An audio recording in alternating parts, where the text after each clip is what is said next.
Тэгэхээр энэ удаагийн лекцийг уншихаар нэгэн хүндэтгэл зочдыг бид бүхэн өрсөн. Энэ хүний хатлаар тавьж танилцуулъя гэж уншия гэж бодлоо. Тэгэхээр дэлхийн ирээдүйн тогтвортой хөгжлийг хангах манлайлагчдыг бэлтгэхэд хөрөнгө оруулалт хийх нь төр засаг болов. Бизнесийн байгууллагын тэргүүлэх асуудал байсаар хэвээр байна. Өнөөгийн глобалчлал гэж бодцтой хөгжсөн өөрчлөлт байгаа нийгэм хөгжлийн стратегийг боловсруулах явцад суралцахад олон жил арга барилаар хандах нь хангалттай болсон юм а. Стратегийн өсөлтийн шалгуур байна гэдэг түүнийг боловсруулахад хувь хүний ба улс орны хөгжлийн бодлого болон боловсрол зэрэг цоошин өнцгөөс гарч өргөн хүрээнд шийдвэрлэх нь түгээмэл болж байна. Тэгвэл энэ асуудлаар илтгэх гэж байна. Доктор Жулиа Слоаны 2007 онд Financial Times шилдэг бизнесийн номоор шалгарсан стратеги сэтгэлгээ суралцах бүтээл болон холбогдох судалгаан дээр үндэслэн стратеги сэтгэлгээний үндсэн ойлголтыг уламжлалт бус үзэл баримтлаар шинэлэг илүү цогц хэлбэрээр өнөөдрийн манлайлагчдад танилцуулахыг гол зорилго нь оршиж байдаг юм байна.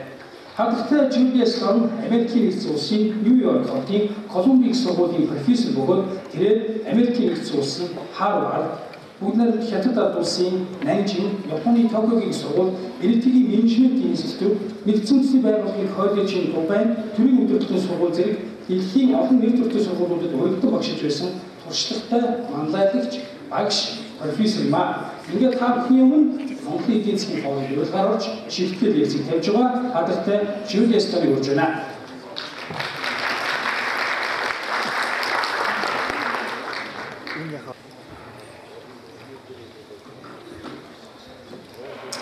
Thank you and good afternoon. I'm very honored to be part of this forum.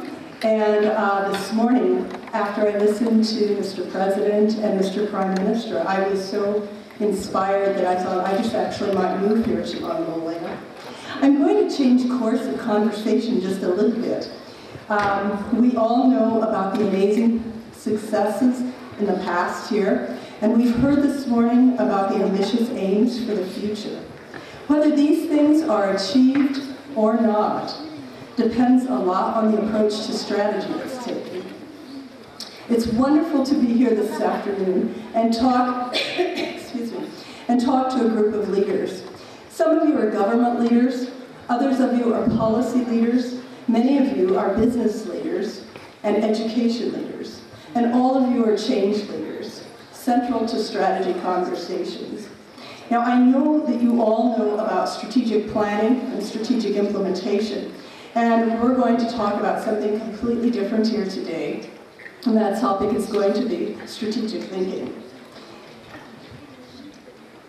Excuse me, and strategic thinking is considered to be now one of the top 2 most important business topics and concerns, and concerns for government leaders and for business leaders. It's also considered to be the most difficult of all leadership issues. And we know very, very little about how people actually learn to think strategically. So that's actually the topic of my research. If we don't know what the term strategic thinking means, and we don't know how people learn to think strategically, how then can we support the development of this key capability? So as I mentioned, my research is on the learning aspect of strategic thinking and implications of how we might better teach and develop those who are responsible for strategy in business and in government.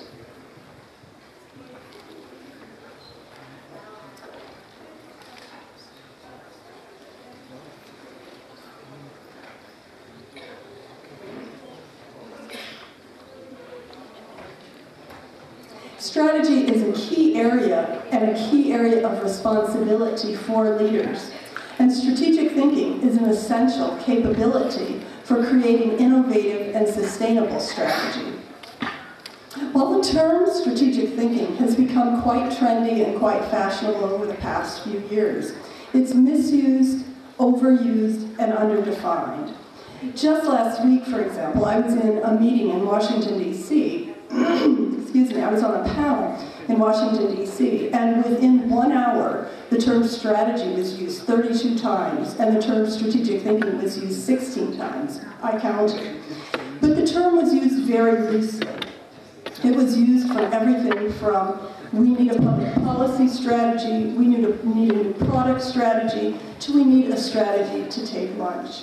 Sometimes it was used to describe a plan, other times it was used to refer to a solution, and still other times it was used to describe an idea. It was really confusing.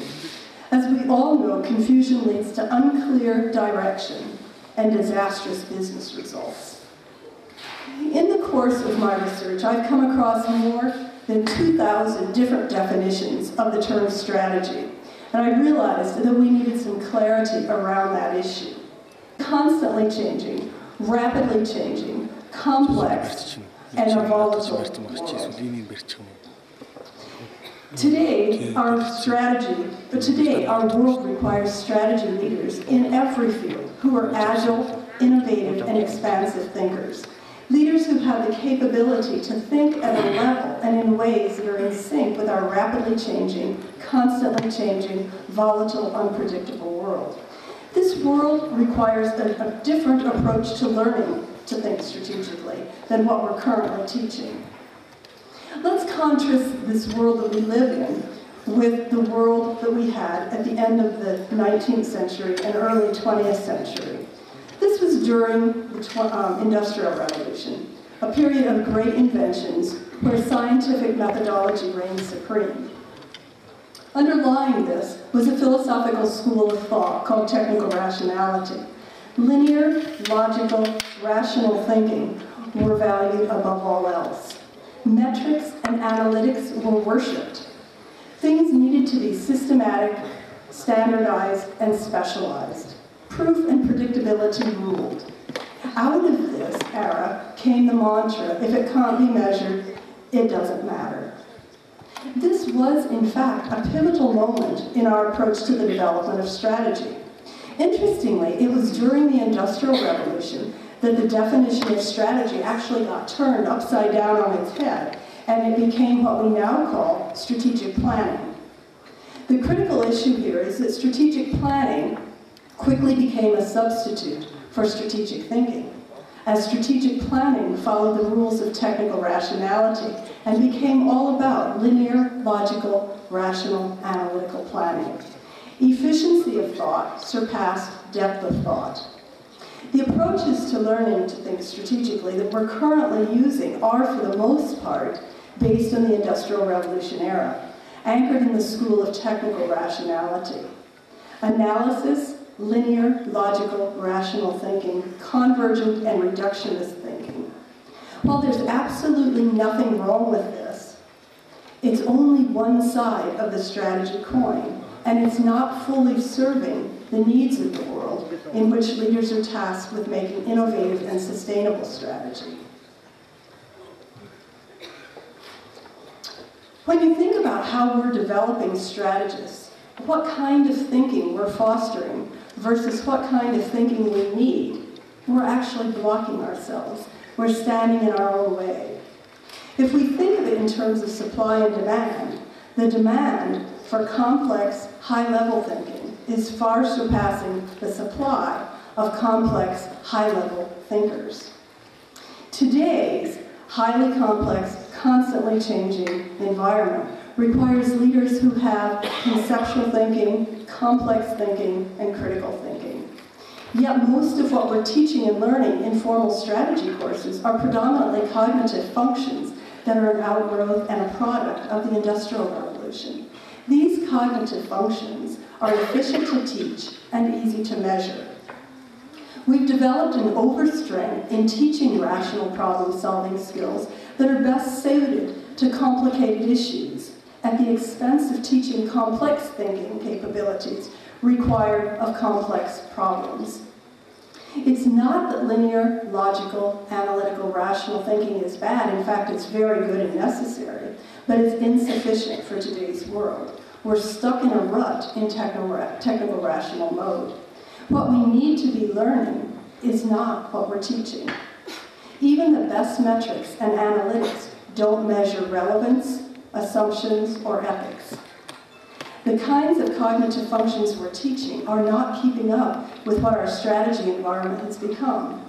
In other words, our demand and our supply are totally out of sync. We're working against ourselves in terms of becoming competitive, innovative, sustainable strategists. This is a call to business leaders, educators, and policymakers. So what is strategic thinking? Okay, and perhaps I should add a tagline here, it's not what you think.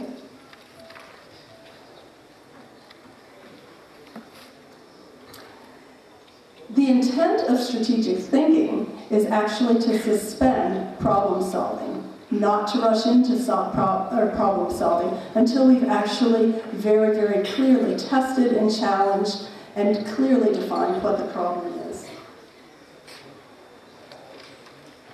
We want to make sure that we have the right issue and the real strategic problem. How many times have you been involved in coming up with a strategy solution to a problem, only to find out that the problem wasn't the real issue, but because of time pressure or political issues, you end up with a solution to the wrong problem? In addition to suspending problem solving, strategic thinking also requires that we engage in divergent thinking and deep dive thinking processes that rigorously explore and challenge the fundamental premise of our strategic issue. This means inviting challenge, asking tough questions, exposing basic beliefs about strongly held assumptions, and making our assumptions explicit. And this can be risky. It's also powerful, and it's essential for innovative and sustainable strategy. For just a moment, I'd like to share major insights into the findings from some of the research that I've done on strategic thinking. Strategic thinking tends to be informal. It tends to happen outside of work. It's also generative and iterative, and these two words that are such a mouthful. Generative just means that it kind of takes on a life of its own. Iterative means it's back and forth and all over the place and zigzaggy. In other words, it's very messy. It also requires a very different and a much deeper level of thinking. Strategic thinkers tend to think metaphorically, and this is key. It's something we'll come back to at the end of my speech. They also tend to see their strategy. There's a very strong visual component to it, and they tend to possess 5 attributes. I like to use a somewhat different approach to looking at strategy, and this is an approach that I like to use with governments, also working with businesses and policymakers. And it's a triangle that's based on the underlying cognitive functions of each one of these approaches to strategy. A metaphor that I like to use, I live in New York and grew up in Alaska, and a metaphor that I like to use is right by the water, and that's a lighthouse. And I always say, if we look at this, strategic thinking to me is like positioning the lighthouse, where we have to position the lighthouse and question and challenge, why does the lighthouse have to be here, why not somewhere else? Does the lighthouse really, do we even still need a lighthouse? Does the lighthouse have to look like this? So it's asking a lot of deep dive questions around that. Strategic planning, on the other hand, is getting the ships in and out, and strategic implementation is just doing it. Strategic thinking, if we go back to the top dot, is a nonlinear, divergent, highly intuitive, messy conceptual process. It relies on challenge, critical inquiry, critical dialogue, and critical reflection. And it thrives when we're in a state of disequilibrium, a state of imbalance, because of the inherent tension that's needed for innovative thought. Strategic thinking requires that we focus on what we cannot control, rather than what we can control. And as we said earlier, its purpose is to suspend problem solving. If we move on to the dot of strategic planning is very linear, it's logical, rational, concrete, clean, and a convergent process. Strategic planning requires that we focus on what we can control rather than what we cannot control. And its purpose is to actually solve problems. And strategic implementation is where we just get out and do it. It's also an extremely linear process that's convergent and also has a strong kinesthetic aspect to it. Much of the time, the terms strategic thinking and strategic planning are used interchangeably without any differentiation. And most of the literature, nearly all of the literature, is based on what I call strategic planning and strategic implementation. Yet the underlying cognitive functions of these two are extremely different. Some of the functions and some of the cognitions actually cancel each other out. Did you possibly notice that this is not a circle? It's a triangle without a top, and that's because you can actually start anywhere. A lot of times with strategic planning, we're taught that we need to start with planning, move into implementation, and then move back. But actually that's not the case in terms of what happens with successful strategists.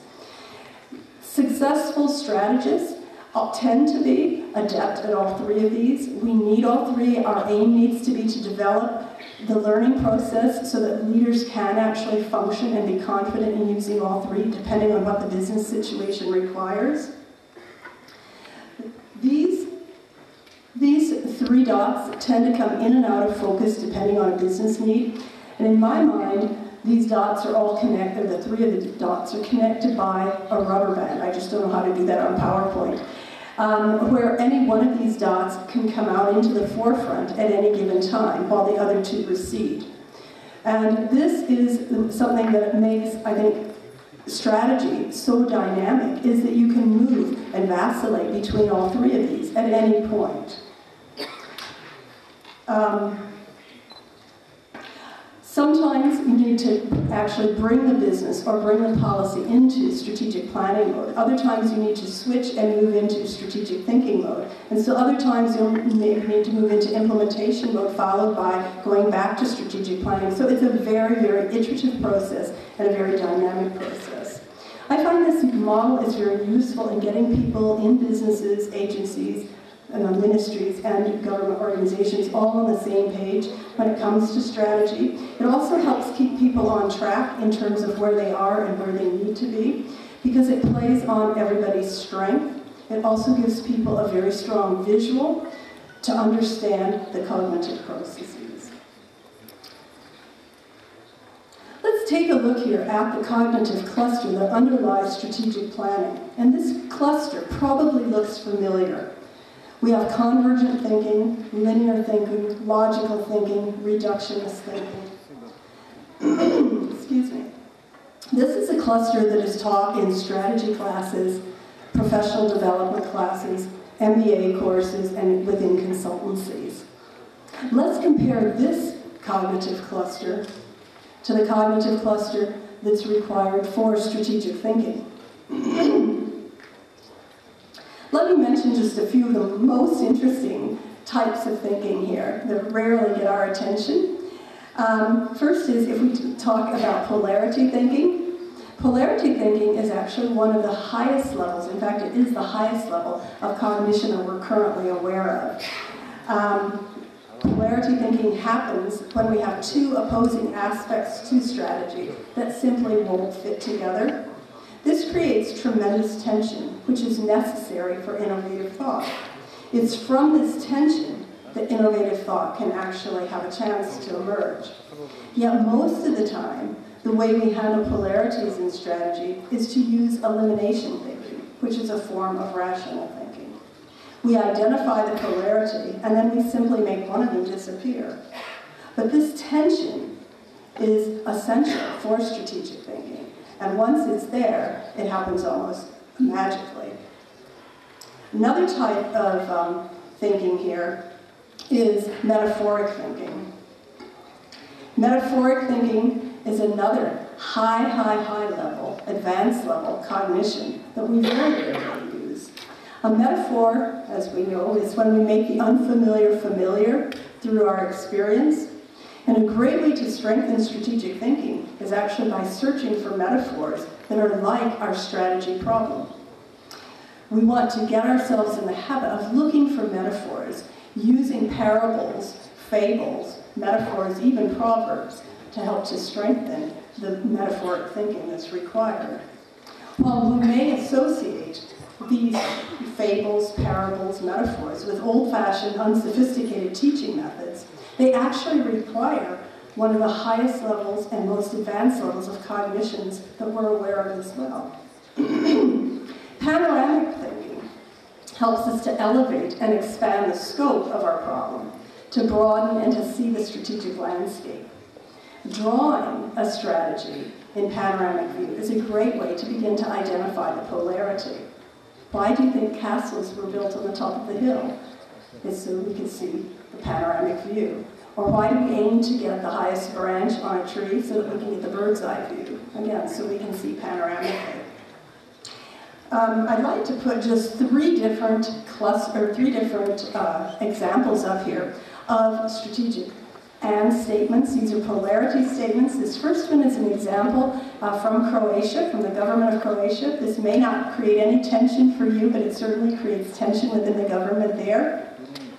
How do we grow our energy business and at the same time reduce cost?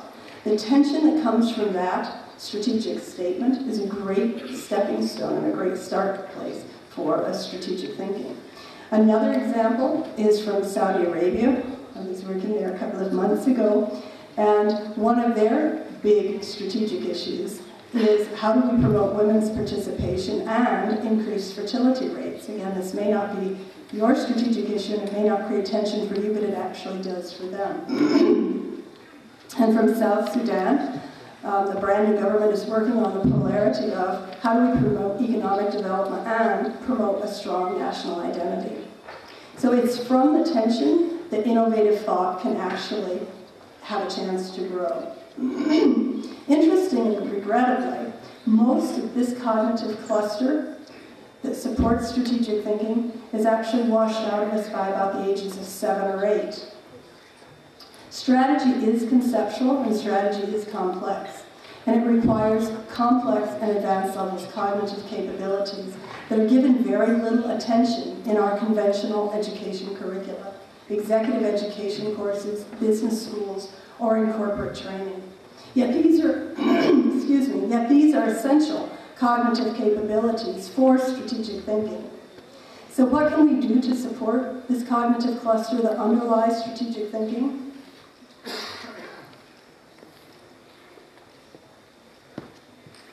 There are lots and lots and lots, thousands of things that we can do. And the good news is almost all of them are informal and free.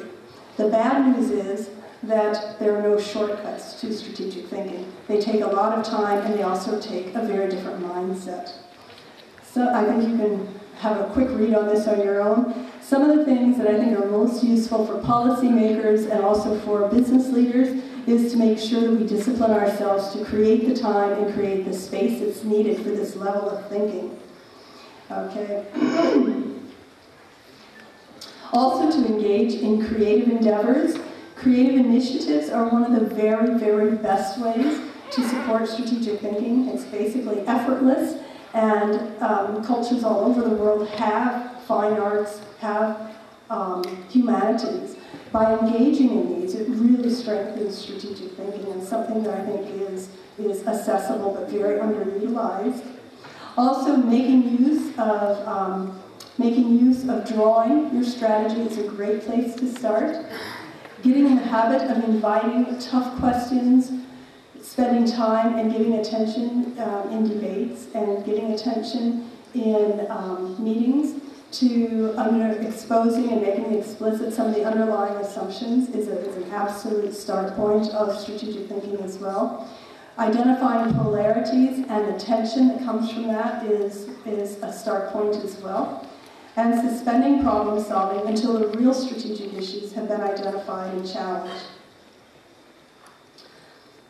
Strategic thinking cannot be outsourced or hired. There are no shortcuts.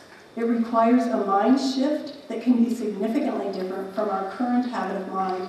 It can be risky, challenging, and highly powerful in creating innovative and sustainable change when it does occur. Strategic thinking is learnable. As I mentioned in the beginning, strategy is a key area of responsibility for leaders in business and in government. In our rapidly changing, constantly changing, complex, volatile, and unpredictable world, we need leaders who can understand and who can develop the cognitive cluster that supports strategic thinking if we have more than a hope and a prayer of creating innovative and sustainable challenge. My challenge to you, my challenge to you as leaders is to think about what can you do differently to begin to strengthen your own strategic thinking capabilities for the sake of a sustainable and innovative business policy for the future of this country and the future of your business. Thank you very much. If you have any questions, I'd be most welcoming of them. Бямбасайхан Монгол улсын ерөнхийлөгчийн эрчим хүчний орон тооны бус зөвлөхөөр одоо ажиллаж байгаа бөгөөд тэрээр Монголын урлагийн зөвлөл, ногоон төсөл төрийн бүс байгууллагын өдөртөх зөвлөлийн гишүүн бөгөөд зарим сангийн Америк салбарын тууцын гишүүн нэр ажиллаж байна. Цэвэр эрчим хүч автобустай хөгжлийн чиглэлээр тууштай ажиллах ирээдүйн мандатлагчдыг төрүүлж хөгжүүлэх үүднээс байгаль орчны залуу мандатлагчдын төлөвийг дэмжин ажилладаг. Бямбасайхан Монгол улсыг сургуулиуд Америкийн нэгдсэн улсын Вашингтоныг сургуулийг тус дүүргэсэн байна. За тэгэхээр энэхүү лидер шилдэг залгуулсан Бямбасайханыгаа энэхүү тайзан дээр гарч Монголын эдийн засгийн бодлогын хаалгыг нэг болчихыг ханган идэвхтэй хийж байна.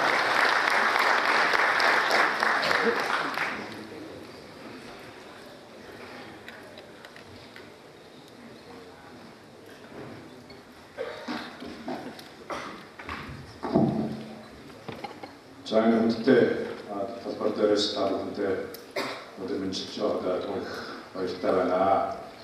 Тэгээд яг жилийн өмнө эдийн засгийн форумаар бол бид нар ногоон эдийн засаг тэгээд энэ цэвэр эрчим хүчний талаар бол нэлээд төлөвлөгөө ярьсан. Хойд бол бие орчуулалтаа нийлээд нүүрсүү салхиу гэсэн мэтгэлцээний бол эдийн засгийн форумаар зохион байгуулж байсан. Тэгээд яг энэ дээрээс жилийн өмнө нэг панелын үеэр бол би хэлжсэн. Ер нь Монгол улсаа бол бид нэг бүс нутгийнхаа эрчим хүчний манлайлагч болъё. Энийг яагаад гэвэл өнөөдөр Монгол бүх тохиол бүрдсэн байна гэж хэлэхэд бол энэ танхим дөрөв хүмүүс улаалаад ашиглаж авч ирсэн. Бид хойд бол маш баяртай байсан л байна. Тэгээд өнөөдөр бол ер нь энэ талаараа бас та бүхэнтэйгээ үргэлжлүүлээд бас саналаа солилцъя гэсэн зорилготой ирсэн. Тэгээд слайд бэлдсэн байгаа. Гэхдээ бол өнөөдөр бас бид нэр 2 хоног бол брэнд гэж их ярьлаа. Тэгээд энэ талаар бас бүгдээ бас ярилцъя гэж бодож байна. Тэгэхээр эрчим хүч тэр тусмаа бол технологи бол одоо Монгол хүний амьдралыг бол тэр чигээр бол өөрчилсөн. Тэгээд ер нь бол мэдээлэл эрчим хүч хоёр бол хүний амьдралыг өөрчилдөг юм байна. Тэрийг бол бид нар сүүлийн 90 жилийн хугацаанд бол эрчим хүчний салбарын түүх бол Монгол байгаа. Тэгээд энүүнтэй холбоотой Монгол хүний амьдрал бол асар их болсон.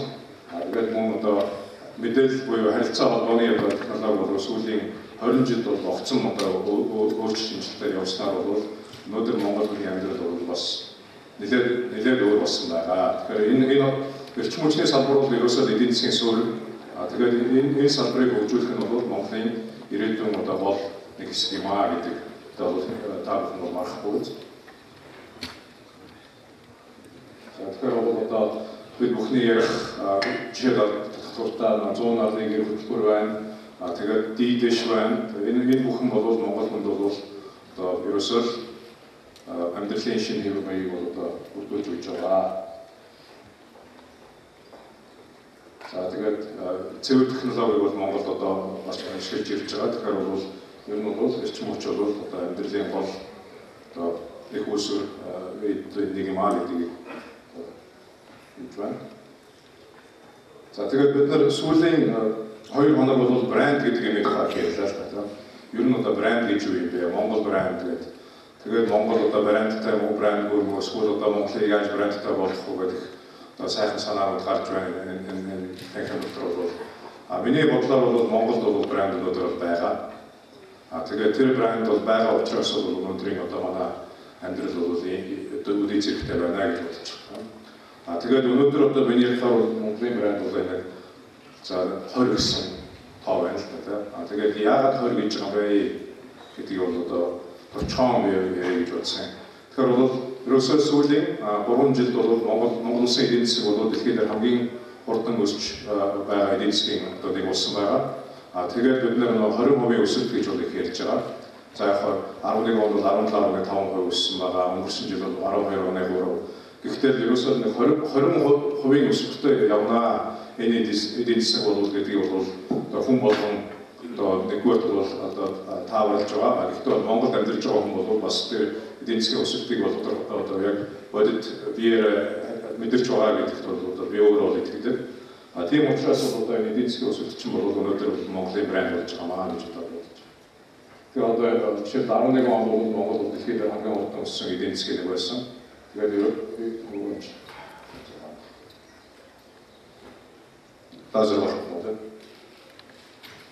Тэгэхээр Монгол бол ерөөсөө энэ одоо дээр байгаа. Тэгээд энэ бол биднэрт шинэ боломжийг нээж өгч байгаа. Ялангуяа манай эдийн засгийн одоо шинэ салбаруудыг хөгжүүлэх, хөрөнгө оруулалтыг бол Монголд төлөвлөх. Тэгээд тэргүүрээ дамжуулаад бид нэр шинэ төслүүдээ санхүүжүүлээд тэгээд ажилдаа орлоготой Монгол хүн гэдэг чинь бол ерөөсөө энэ эдийн засгийн өсөлттэй бол нэг толгойтой юм аа. Тэгээд яаж чарсан бол Монгол бол одоо ингээд үнэхээр одоо бас нэг түүхийн хаан нэг одоо үед бол явж байна. Тэр нь болохоор эдийн засгийн бол өсөлттэй хөгжлийн цагуудад явж байгаа юм байна. Тэгээд өнөөдрийн бас Монголын нэг брэнд бол яаж одоо би бол энэ удаад магадгүй ерөөсөө нүүрс бол Монголын брэнд болсон. Тэгээд одоо нүүрсийн уурхаан одоо хөгжил бол сүүлийн хэдэн жил бол одоо асар их бас сайжирч байгаа. Тэгээд дэвшилт технологи ашигласнаар бол Монголын уурхаан бол дэлхийд дээр бол өрсөлдөхүйц одоо тийм уурхаанууд бий болж байгаа. Тэр ухаалтын одоо өвгтэй байгуулалтыг бол та бүхэн мэдж байгаа. Өнөөдөр бол энэ таван толгойд бол за energy resource-ийн хийж байгаа үйл ажиллагаа бол бас бидний амьдралд бол асар их нөлөөлж байгаа шүү дээ. Тэгээд энэ бол өнгөрсөн жил та бүхэн мэдж байгаа 6 сараас хойш манай нүүрсний экспортын хэмжээ багасхад ерөөсөө Монголд одоо үйл ажиллагаа явуулж байгаа бүх бизнесийн үйл ажиллагаанд бол том одоо асуудал үүсч ирсэн. Яг л бизнесийн орлого багассан. Орлого багасхаар бол тухайн одоо ажиллаж байгаа хүмүүстээ өгөх тэр одоо цалин өснөөс хавуулаад бол олон асуудал үүссэн. Тэгээд компани хоорондын одоо маш өндөр өр авалгууд бий болсон шүү дээ. Тэгэхээр бол өнөөдөр бол манай эдийн засгийн бол одоо яаж ч бол нүүрсний экспорт бол бас авч явж байгаа. За тэгээд оюун толгой байна. Өнөөдөр бол оюун толгой бол оюутлын хөрөнгө оруулалтын гэрээ бол 2009 онд байгуулагдсан. Тэгээд тэрнээс хойш Монгол улс бол асар их хэмжээний хөрөнгө оруулалт, тэгээд мөн технологи, тэгээд бүтээн байгуулалтын ажиллагаа бол явагдсан. За би өөрийнхөө зөв жишээг та бүхэнд хэлэхэд бол би оюутлын гэрээг байгуулахад бол би Филиппинд бол амьдардаг байсан. Азийн хөгжлийн банкнд ажиллаад тэгээд энэ Дундад Азийн улсууд бол төслийн санхүүжилтийг бол амьдралаа болгож хийгээд явж байсан. Тэгээд оюутлын хөрөнгө оруулалтын гэрээ байгуулагдсанаар оюутлын одоо бүтээн байгуулалтын ажил эхэлснээр бол Монголын амьдрал бол тэр чигээр бас өөрчлөсөн. Ялангуяа бизнесийн орчин бол одоо нэлээд одоо өсрөнгөө сайжирсан гэж бол үздэг. Тийм учраас би Монголдо ирээд Монголдо бол одоо Монгол хүн бол энерги хүчнийхээ бизнесийг хийгээд явах боломжтой байна. Тэгээд ерөөсөө өөрийн сурсан одоо мэдсэн юм бол Монголдо зөвлөх боломжтой байна гэдэг үгсээр бол Монголдо гэж ирсэн. Оюутлын одоо маш олон жишээ байдаг. Энийг бол одоо би бас брэнд гэж одоо боддог л байна. За тэгээд бас нэг Монголын брэнд. Тэр өнөөдөр бол өглөө бол ерөнхийдөө бол маш тодорхой хэлсэн шүү дээ. Ер нь бол өнөөдөр за Монгол улс бол ардчсан улс. Монголд бол одоо хүн болгон өөрийнхөө хэлсэн сансныг бол одоо илэрхийлэх хэрэгтэй. Энэ бол одоо миний хувьд бол бас Монголын иргэн хүний хувьд бол маш их тийм хайрлаж байх нэг юм л да. Яг бол би олон улсад бол ажиллаж байсан. Гэхдээ бол өнөөдөр Монгол шиг ийм сайхан ямар ч үед хэний ч тухай юу ч бодсноо бол хийж болдог ийм одоо орчинд бол Монголд өнөөдөр байгаа. Тэгээд эдийн засгийн форум бол бас яг нэг илэрч шүү дээ. Ерөөсөө өнөөдөр бол энэ цугларсан хүн болгон бол өөрийн гэсэн бодож сансан юм аа. Энэс айлгүй, энэс нуулгүй чөлөөтэй илэрхийлж болдог. Тэгээд энэ дуу хоолойгоо бол одоо илэрхийлснээр бол бид нар бол одоо айгүй том марчсан улсад амьдарч байгаа ирэхээ бол эдэлж байгаа. Тэгээд гэхдээ бол одоо өнөөдрийн бас нэг энэ манай ардсан улсад юу болж байгааг хэрэг тэр баяр цогт шүүн габатар шүүн хоёрыг энэ цоож ирсэн та бүхэн ажилласан баг. Тэгээд энэ цогтоо одоо хоёулаа инээд юу ч болоогүй юм шиг суусан. Эдгээр сарын өмнө бол энэ хоёр маань оюутлын талаар мэдгэлцээ явуулсан. Энэний үр дүнд бол одоо юу болж байгаа гэхээр бол бизнесийн орчин бол бас өнөөдөр бол сайн юу байна. Энийг бас өглөө ерөнхийлөгч маань бол маш тодорхой хэлсэн. Өнөөдөр Монголд бол хөрөнгө оруулалтын асуудал бол том яригтай болсон. Хөрөнгө оруулалт удаашрсан, зарим нөхцөлд зогссон байна. Тэгэхээр бол энэ оюутлын одоо асуудалтай холбоотой бол энэ маргаан гарч байгаа нь бол өнөөдөр манай бизнесийн орчинд бол бас нэлээд сөрөг нөлөө үзүүлж байгаа. Тэгээд тэрний одоо яг нь би жишээ авч байгаа юм. Гадаадын хэллүүдэд гарсан жишээлбэл өгүүлбэр байна. Тэгээд өчигдөрхөн жишээлбэл Рио Тинтогийн хөрөнгө оруулалтын асуудлын талаар бас нэг өгүүлбэр гарсан байна. Тэгэхээр ерөөсөө эрчим хүчний салбар бол манай эдийн засгийн сүүл салбар. Тэгээд эрчим хүчний салбар хөгжснөөр бол манай дараагийн одоо том бүтээл байгууллагууд явагдана. Өнөөдөр Монгол улс бол дэлхийд бол эрчим хүчний салбар бол том одоо жижигхэн. Тэгээд бидний одоо бас эрчим хүчээр хэрэгжилж байгаа байдал бол нэлээд өрөлгөн байдалтай байдаг. Гэхдээ бол яг өнөөдөр бол нэг ийм дүр зорилго байгаа юм. Бид нар бол жилдээ дунджиж байгаа 4.5 сая киловатт-цаг одоо цахилгааныг бол одоо хэрэгжилдэг юм байна. Энэ бол том баг тав шүү дээ. Энийг бол та бүхэн одоо Монголын одоо 3 сая иргэн л бол өнөөдөр тэгээд Монгол байгаа үйлдвэрүүд нийлээд ийм хэмжээний цахилгаан хэрэгжилдэг юм байна. Тэр нь бол одоо манай эрчим хүчний салбар бол дандаа одоо нүүрсээр одоо ажилладаг дулааны цахилгаан станцууд бол холсон ийм салбар байдаг. Энэ бол яг албан ёсны судалгаанаас авсан тоонууд байгаа. Гэхдээ энэгээр ямар одоо боломж харагдаж байгаа нөхөр ерөөсөө өнөөдөр бол Монголд бол эрчим хүчний салбарыг цааш хөгжүүлэхэд бол хамгийн түрүүнд бол мэдээж эрчим хүчний аюулгүй байдлаа хангах ёстой.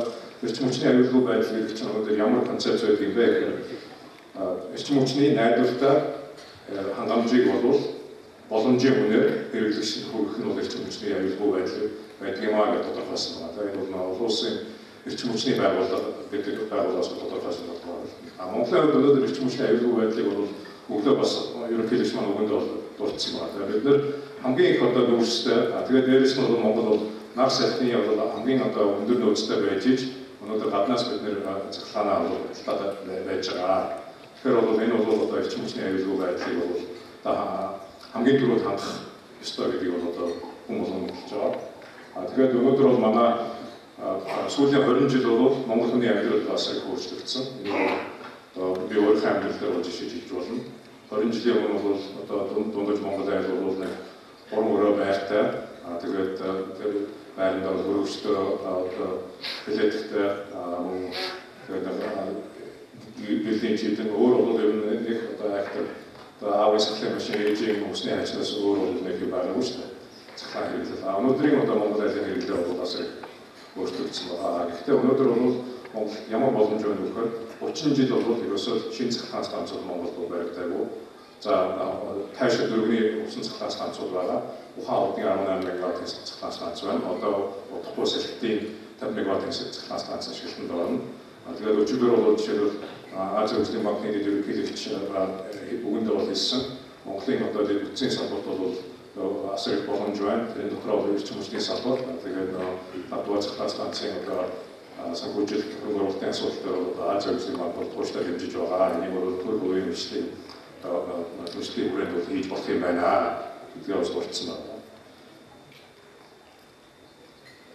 Тэр өнөөдөр бол эрчим хүчний салбарт бол ерөөсөө дэлхийд даяар асар том өөрчлөлт гарсан. Тэрний үг гэхээр ерөөсөө технологитой холбоотой, технологийн хөгжилтэй холбоотой. Өнөөдөр 10 жилийн өмнө бол хэрэглэгддэг байсан технологиг бол монголчууд бид нэр хэрэглэдэг болсон. Тэгээд тэр нь бол одоо бүх төрлийн цахилгаан үйлдвэрлэх тал дээр бол технологийн одоо шинжилтүүд болсон. Нүүрсний цахилгаан станц дээр ч тэр байгалийн хийгээр бүрдүүлж байгаа Монголд тайлбарладаг энэ засгийн газрын шинжээг бол бүрдүүлж ажиллах ёстой гэдэг бол манай үндсэн шинж одоо чанар. За шинжлэлийн засгийн газар бүрийнхээ хугацаанд 45 одоо чиглэлээр реформ шинжлэлийн үйл ажиллагаануудыг хий гэдэг энэ том зорилтыг тавиад явж байна. За та бүхний өмнө 45 чиглэлээр үндсэндээ ингээд харагдаж байгаа. Энийг бол уншаад үзэхэд бол нийгмийн эдийн засаг бизнесийн бүх салбарын хамсыг олон өөрчлөлтүүдийг хийж явах юм байна. За хэрэг газар бол олон салбар оролцсон энэ одоо шинжилтээр бол оролцож явдаг. Одоо бол яг засгийн газрын хэвлэх газрын хувьд бол 14 шинжилгээний ажлыг ахлаад энэ садар хоорондын шинжилгээг хийж явж байгаа. За түрүүн хувийн хвшлийнхэнтэй оролцохгүй, засаг давхцгүй, төр давхцгүй гэдэг асуултанд бид бүхэн бас яг засгийн газар дээр энэ асуудлыг байнга ярьдаг. Хувийн хвшил аль ажиллагаа авч явах юм. Мөн хөрөнгө оруулалт зохион байгуулалтын хувьд засаг яаж дэмжих вэ гэдэг бол бид нар бол банк презентацийн хэлбэрээр явуулдаг. Манай хувийн хвшлийн холбоотууд нийлж орж иж энэ асуудлуудаа ярьдаг. За асуудал бол бид нар эсрэг байр суурьаа үүсдэг. Садар болоныхан бол засгийн газар дээр хүрч асуудал тавьж байгаа. За ихтэй холбогдох юм, эдийн засгийн хөгжлийн яам, өөрийн салбарын яамнууд дээр за дараа нь ерөнхийдөө засгийн газар дээр энэ асуудлуудаа ярьж хийж явж байгаа. За өнөөдөр бол хэрэгцээтэй холбоотой би гурван гол зүйлийг хэлхийг хүсэж байна. Нэгдүгээр гадны хөрөнгө оруулагчид ер нь бизнес хийж байгаа хүмүүс маань шууд нэг зүйлтэй авч байгаа. Энэ бол стратегийн ач холбогдолтой салбарт үйл ажиллагаа явуулж байгаа аж ахуйн нэгжид гадаадын хөрөнгө оруулалтыг зохицуулах тухай асуудал энэ өнгөрсөн оны 5 сард батлагдсан. За өчигдөр ерөнхий сайд эзсэн өнөө өдөр ч гэсэн бас ерөнхий хэлсэрчээсэн. За энэ хуулийнхаа дагуу бид нар бол энэ хуулийг дагаж мөрдөх журмынхаа асуудлыг засгийн газар дээр шийдэх ёстой. За энийг хамгийн сүүлийн засгийн газрын хурдаанаар бид бүхэн энэ журмаа бол гаргасан. За өнөөдөр би бас энэ Монголын эдийн засгийн форум дээр бас та бүхэнд нэг сайхан мэдээд өгөхийг хүсэж байна. Юу гэхээр зэрэг бас их хурд руу орж шийдвэрлэдэг энэ мөнгөний бос нь өөрөө 100 сая төгрөгөөр хязгаарлагддаг учраас их олон хүндрэлүүд бий болно гэдэг энэ саналыг бол манай бизнесээр хийжсэн. За засгийн газрын сүүлийн хурдаанаас бид бүхэн энэ асуудлыг хэлцээд 100 сая төгрөгийнхөө энэ босыг нэг их 80 төгрөг болгож нэмэгдүүлэхээр энэ хуулийн төслийг засгийн газар энэ 7 хоногт улсын их хурлд бас өргөн байхаар босон гэдгийг та бүхэнд бол хэлхийг хүсэж байна. Ингээд 4 сарын 5-нд хаврын журмаар энэ асуудал бол хэлцэгдэж шийдэгдэнэ. За ингээд журмаа бид нар гарсан. За одоо би та бүхэнд журмын хувьд бол гол зүйлүүдийг хэлж өгье. За энэ стратегийн яг хөрөнгө оруулалттай аж ахуйн нэгжийн хувьд Монгол улс өөрөө ингээд бол яг гурван чиглэлээр бид нэр энэ хуулийн үйл ажиллагааны явуулдаг эрдэс баялаг, банк санхүү, хэл мэдээ харьцаа холбоотой асуудал байна.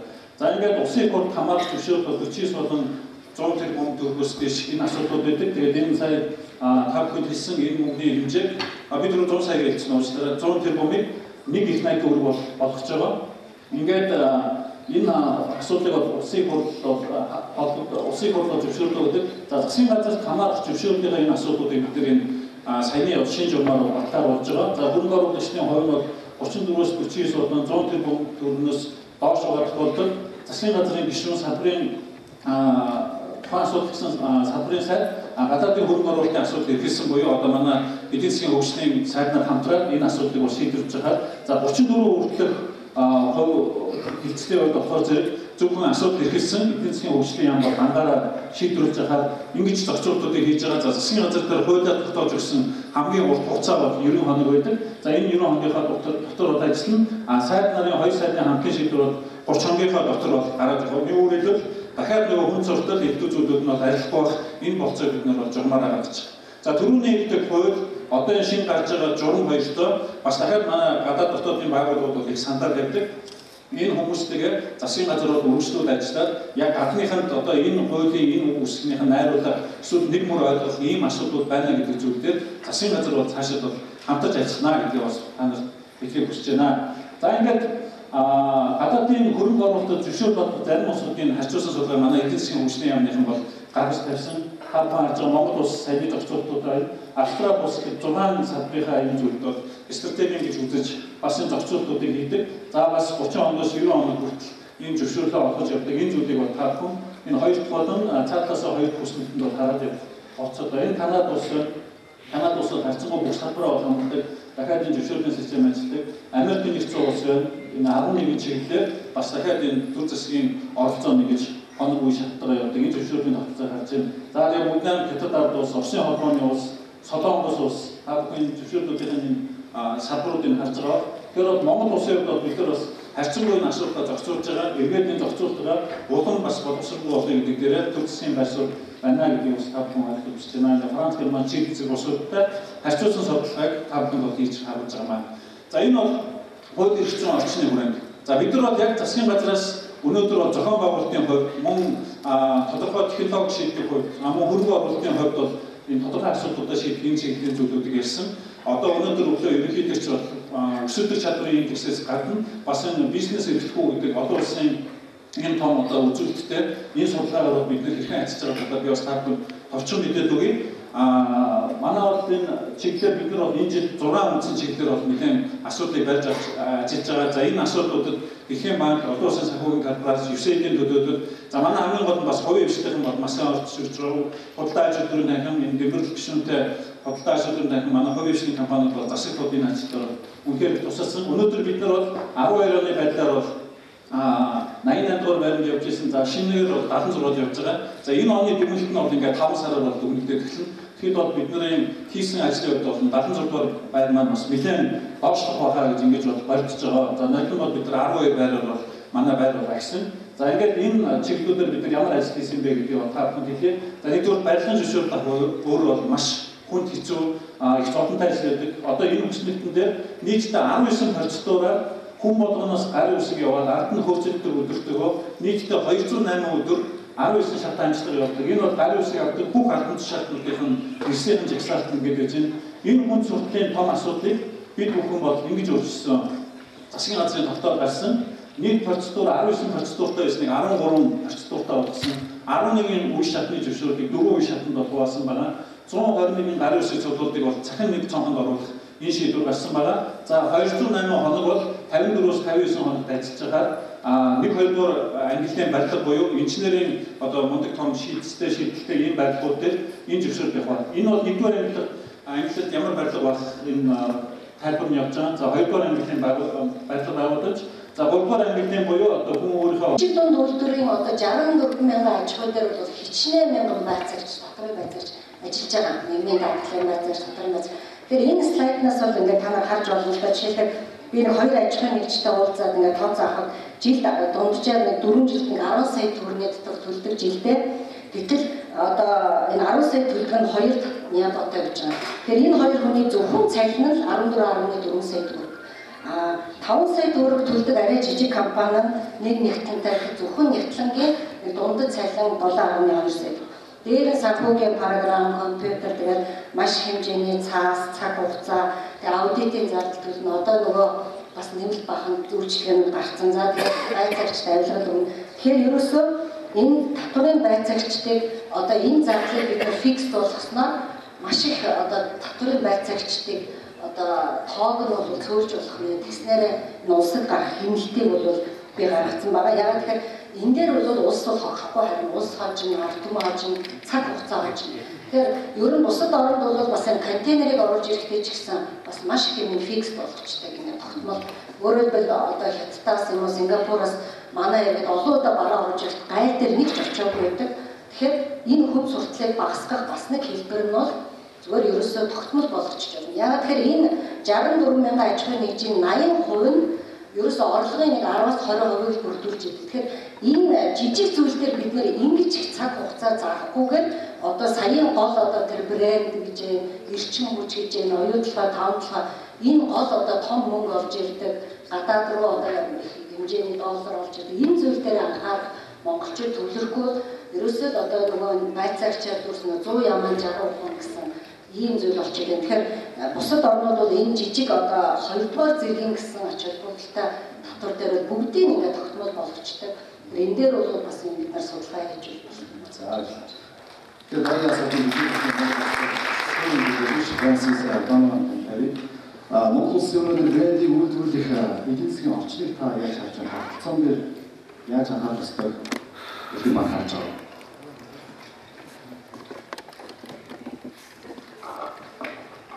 Thank you, Sambetsgano, and thank you for inviting us. The business environment, first it's good to understand what do we mean by environment.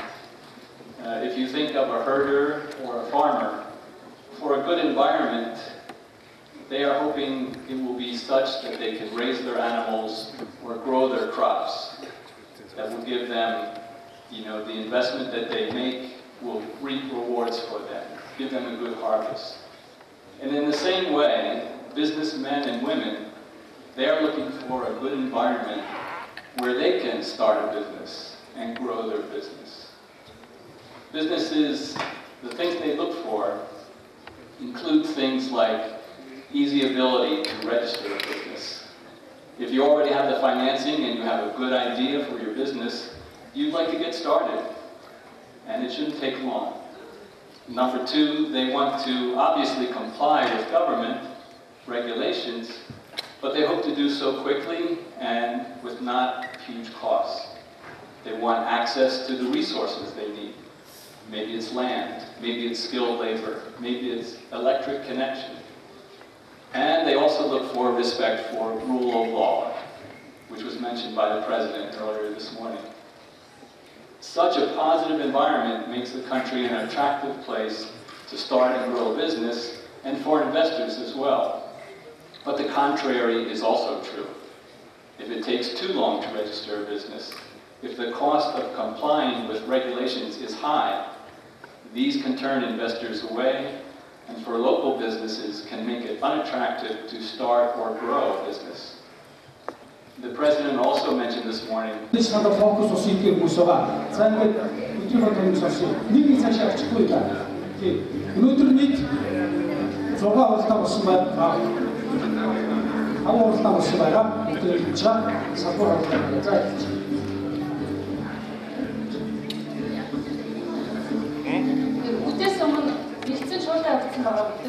эдийн засгийн төлөвчтэй асуудал. Тэгэхээр яг эдийн засгийн төлөвчтэйг ярих хэрэгтэй ач холбогдол нь юу вэ гэхээр өдөрт зөвхөн уул угаагаас бараг 80-90 орчим хувийн хамааралтай болчиход байгаа манай эдийн засгийн төлөвчтэй асуудлыг өдөртөөс эхлээд яриад хийж эхлэхгүй бол алстаа нөгөө бидний яриад идэг эмзэглээд идэг голланд өвчний өвчнөд нэрвдэх тусах юм магадлал манай эдийн засгийн байгаа гэж олон хүн үздэг. Тэгэхээр яг энэ шалтгаанаар панелистуудын нэг нь Голланд улсад ерөнхий сайдын албан тушаал гарч ирсэн Вимкоп ирсэн байгаа.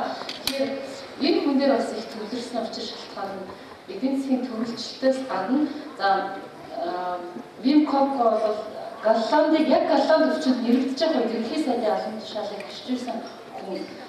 Түүнээс гадна бас үйлдвэрчний эвлэл улсууд бүгдэнд нь тэгштэй оролцоотой ийм байр суурьтай байж чадсныхаа хувьд өөрийнхөө тэр яриадсан эдийн засгийн Голланд өвчнөөс сэргийлэх загварыг Голландын полдер модель гэсэн энэ загварыг маш амжилттай амьдрал дээр хэрэгжүүлж чадсан ийм туршлагатай хүн байсан ба. Тэгэхээр ер нь бол яг ямар загвараар яг эдийн засгийг аварцсан бэ гэдгийг өөрийнхөө ихтгэлээр бол их ярьж байсан. Тухайлбал гурван талт хэлцээрийг маш амжилттай болсон юм байна.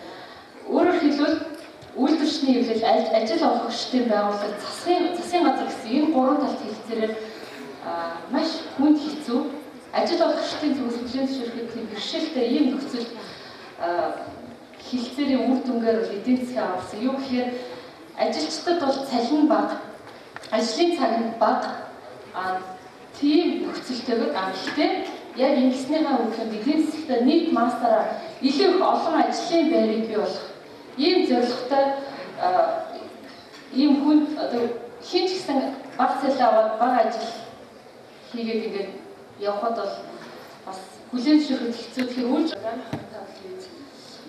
энэ паблик дөрөв удаа 3 удаа хөтлөж байгаа сэтгэж хөтлөжсэнээс хойш энэ удаа усны сэдв таарсан. Тэгээд ус гэдэг бол яг анхандаа эдийн засгийн ус чимшиг асуудал юм уу гэж ойлгож ирсэн. Гэвч одоо усны асуудал бол үнэхээр чухал гэдэг нь ойлгож байгаа. Өнөөдөр бид энэ эдийн засгийн чуулганд брендинг тухай ярьж байна. Ямар ч брендинг төсөхгүйгээр төсөөлж байгаа. Өнөөдөр шинээр үүсэж байгаа орон сууцнаас эхлээд том үйлдвэрлэлүүд төсөлд усгүйгээр ерөөсөө урагшаа явахгүй гэдэг нь тодорхой байна. Гэхдээ энэ удаагийн эдийн засгийн форумаар усны асуудал гол үндсэн хуралдаан болж ороогүй сатур хуралдааны байдлаар орсон байгаа. За тэгээ энийг дагсан уу яасан ерөнхийдөө бол усны асуудлаар ярилцсан энэ одоо хэсэгт байна. Орц хэсэг бас харьцангуй хангалттай байгаагүй. Гэхдээ яг мэдээж албаны хүмүүс нэрээ тодорхой хэмжээний усны асуудал санаа зовж байгаа хүмүүс нэрээ үзэл бодлоо хуваалцаж богино хэмжээнд ярилцлаа. За бас нэг тийм гэж хангалттай гэх юм уу. Усны асуудал бол үнэхээр хүрээнд үнэхээр том юм. Бүх салбартай холбоотой. Бид хууль хэрэгцээ орчин бас жигдэрсэн байна. Болгоод тодорхойлсон байна. Шинжлэлийн засгийн газар гарч ирээд бас бүтцийн өөрчлөлтүүд хийгээд одоо яг нөгөө гаргасан хууль хэрэгцээгээр эргэцэн асуудлаа ажил хэрэг болгох мэдчтэй гэдэг нэг тийм ойлголтод хүрж байна. За тэгээд орц хэсгийн тухайд бол усны хэрэглээг хязгаарлахтаа саад усыг дахин ашиглах асуудлыг нэлээд хүндсэн. За энэ удаад эдийн засгийн хөшүүрэлтэй болцсон учраас хүмүүсийн санаа зовоодсон энэ асуудал усыг дахин ашиглах асуудал ерөөдөө эдийн засгийн хөшүүрэлтэй болсон учраас ер нь бол хэрэгжээд явах боломжтой гэсэн сайхан мэдээлэл санагдсан байна. За энд устдаа холбоотойгоор байнга яригдж өгнөстэй хурдан холбоотой хэдийд асуудал гарсан. За байгаль орчин нэгээс хоног хөдөлгөөний хэмжээгээс тогтоогоод одоо хөдөлгөөн мөнгөний авах асуудал ярьж байгаа байна. За ерөнхийдөө Монгол улс ус багтаа орно гэдэг нь бол ойлгомжтой. Тэгэхээр нөөцийг нэмэгдүүлэх шаардлагатай том төслүүд олон жил ярилцсан ч хэрэгжиж эхлэхгүй байгаа. За ерөнхийдөө бол олцож байгаа хүмүүс саналаа ярьж байгаа хүмүүсийн ногоон хөгжил гэж юу юм бэ? Ус ер нь бидний амьдрал ус ер нь улсын хөгжил эдийн засагт ямар одоо нөлөөтэй юм бэ гэдгийг одоо энэ жилээс ч юм уу өнгөрсөн жилээс ч юм уу ойрын 1-2 жилийн хугацаанд яг ойлгож жинхэнэ утгаар шийдвэр гаргаж байгаа төвшин ч гэсэн амтны ч гэсэн хүмүүсийн ч гэсэн ойлгож хэлж байна гэдгийг хэлжсэн. Энтэй бол санал нэг байгаа. Яг энэтэй холбоотойгоор нэг оролцогч маань ер нь энэ усны тухай том асуудал яриад хам төрхөний хөвшил мэргэжлийн холбоод олонсын байгууллагатай ажилласан сайн хэлцүүлгийг хүртэлсэн. Ер нь эдийн засгийн чуулганы хүрээнд явагдаж байгаа салбар хуралдаануудаар яригдж байгаа асуудлуудын цаана алай харахгүй хувийн хөвшил иргэний нийгэм одоо төвс байгууллагууд гэдэг энэ субъектууд бол бүгдээ байдаг. Гэтэл эдийн засгийн чуулганы өмнөх жилүүдийн түүхэнд бол яг энэ салбарыг төртөө хамтын ажиллагааны асуудал тусгайлан хилцэж байгаагүй. Энэ жилийн хувьд тусгай хилцүүлэхийн одоо төвшөнд оруулж ирсэн бол оролцогчид талархалтай хамтаж байсан. За форумын одоо энэ тусгай хилцүүлэхийн тэргүүлэх зочдоор оролцсон хүмүүсийн тухайд бол ер нь төлөөллүүд бол тодорхой хэмжээнд орсон гэж үзэж байгаа. За ерөнхийлөгчийн зөвлөх, за яамнаас төлөөлөл оролцсон, олон улсын байгууллагаас оролцсон, судлаачд оролцсон, за ажил олгогч эзтэй холбооноос оролцсон. Гэтэл яг төлөөллийг хараад байхад бодлого боловсруулж байгаа нөгөө төр талдаа байгаа хүмүүс нь бас илүү давмгай байгаа мó. Нөгөө талдаа нөгөө субъект болох төрийн бус байгууллагууд мэргэжлийн холбоод тэднийгээ төлөөлсөн хүн бол ерөөсөө ганцхан Ганбаатар дарга байсан. Тэгэхээр энэ дээр бас дараагийн форум дээр энэ оролцоонуудаар илүү бас харилцан ижил бүшинд оруулж ивэл одоо дээр болов гэж миний хувьд олгогдсон хэлмээр байна. Тэгээд хувийн хөвшил мэргэжлийн холбоод олон улсын байгууллагын хамтын ажиллагаа гэдэг их том юм хүрээг өнөөдрийн тусгаар хилцүүлэх нэгэн цагийн дотор хилцсэн бас оролцогчдын сэтгэл дундуур байсан. Танхимаас бол маш олон санал шүүмжлэлүүд асуулт гэхээс илүүтэй санал шүүмжлэлүүд их гарч ирсэн гэдгийг бас онцолж хэлмээр байна.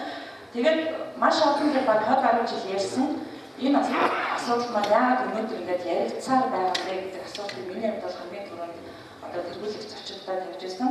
Гэтэл ерөөсөө хамгийн түрүүнд хийх ёстой ажил гэхээр ерөөсөө төр шилжүүлэхэд байгаа эрх үүргээ шилжүүлэхэд байгаа тэр салбаруудаа өнөөдөр хүртэл тодорхойлж чадаад өнөөдөр одоо эдийн засгийн хөгжлийн яамн дээр байгуулагдсан байгаа ажлын хэсэг энэ асуудлыг ингээд одоо боловсруулаад ажиллаа эхлэх гээл одоо салбар бүх яамнуудад за яг ямар ажлыг одоо төрийн бус байгууллагуудад иргэний нийгмийн байгууллагуудад гэсэн хуралдаа хамгийн сүүлийн хуралдаа байлаа гэж хуралдааны бизнесийн орчин гэдэг сэдвийн дор үлсэн та бүхэн суусан болохоор бас их төвшөр явах. Энэ хуралдаанд оролцогч Монгол Улсын сайн засгийн газрын хэрэг эрхлэх газрын дарга сайхан бэлгийн тавьсан илтгэлээс та бүхэн бас сонирхсан асуултанд цугс хариулт авсан байх. Бас энэ талаар бас тодорхой мэдээллийг өгөх юм байна. Тэгэхээр илүү их дэлгэрэнгүй мэдээлэл бас цаашдын төл засгаас болж байгаа бодлого нь тодорхой болов гэж бодож байна. Бизнесийн орчин гэдэг асуухаар хамгийн гол зүйл нь хууль эрхцэн фактортой орчин байх юм байна. Түрүүн байгууллагч нар хувийн хвшлийн бизнесийн салбарын төрөөс нэг л юм хүсдэг юм байна гэдэг нь хоёр үеийн чуулганы хандлагаас онцгчдын хандлагаас харагдаж байсан. Урт хугацаанд тогтвортой хууль эрхцэн орчин байх юм бол бизнес хувийн хвшлийн хувийн бизнес бол боломж байдаг юм аа гэж түрүүн байгууллагч нар хайрцаггүйгээр хэлдэг юм байна. Тэгээ болохоор төрийн бодлого хууль эрхцэн орчноо сайжруулах зорилгоор нэрийдлээ байн үе өөрчлөлт хийдэг. Гэхдээ энэ сайжруулах бас тааламжтай бас болгодог, дордуулдаг гэдэг шүүмжлэл манай бизнесийн салбарын зүгээс их гардаг л та. Тэгээ энэ дээр ч гэсэн засгийн газраас бодлого гарч байгаа юм байна. Ялангуяа төрийн хүнс суртал, хуулийн давхардал, цоонхоор талтай анхаарал хандуулж байгаа юм байна. Мэргэжлийн хяналтын ерөнхий газрын явж ирсэн бас алтаа оноотой асуудлыг цааш нь бас өөрчлөх шаардлага цанхаас нь эцэг ч гэсэн бас багасгах боломж нөхцөлийг бас тодорхойлж байгаа юм байна. Тэгэхээр та бүхний харж байгаа мэдээ автогаа юм эдийн засгийг солонгоруулах салбарууд энэ салбарууд өчигдрөөс хойш нэлийн хүчтэй хэрэгцсэн. Тэгэхээр сая бизнесийн орчин гэдэг нэгдсэн хуралдаан дээр аялал жуулчлалын салбарын төр засгийн зүгээс бас ямар хүсэл шаардлага нөхцөл боломжийг хүсэж байгаа болоо гэдэг дахин болов уу гэж бас түүчийн зүгээс харж байсан боломж тийм асуудал